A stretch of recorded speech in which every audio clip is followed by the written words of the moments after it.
Challenge తీసుకొని visuals నుంచి ఒక సాంగ్ చేశారు. నైస్. ఫ్యాన్స్‌కో ట్రీట్ లాగా ఉంది ఇది. ఇప్పుడు నెక్స్ట్ గోపీచంద్ బాలకృష్ణ గారి సినిమాలో కూడా మీ పేరు వినిపిస్తుంది. సో ఆయనతో ఎప్పుడు వర్క్ చేయబోతున్నారు? Is it true? మీకు అప్రోచ్ అయ్యారా?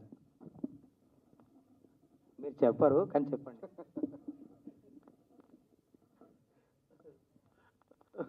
రాజీ, థ్యాంక్ యూ. బాలకృష్ణ గారితో వర్క్ చేస్తే ఇప్పుడు ఆపర్చునిటీ వస్తే డెఫినెట్లీ చేస్తాను. అండ్ అలాంటి ఆపర్చునిటీ రావడం కోసమే కదా ఇన్నాళ్ళు వెయిట్ చేశాను. సో ఖచ్చితంగా వచ్చినప్పుడు తెలుసు కదా నేను ఎలా సౌండ్ చేస్తాను.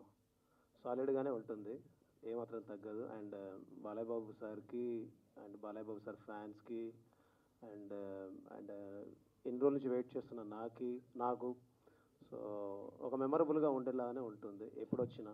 అది నేచర్ గ్రేస్ అండి, మన చేతుల్లో ఏం లేదు. సో అదంతా ఎప్పుడు అన్నీ ఒకసారి ఒక చోటికి వచ్చి ఈ పని నిజంగా ఇది జరుగుతుందో అప్పుడు దాని గురించి మాట్లాడదాం. And thank you so much. మంచి ప్రశ్న వేశావు. ఆ ప్రశ్నలో ఒక పాజిటివ్ ఉంది. అయిపోవాలని నువ్వు గట్టిగా కోరుకో, అందరు గట్టిగా కోరుకుందాం.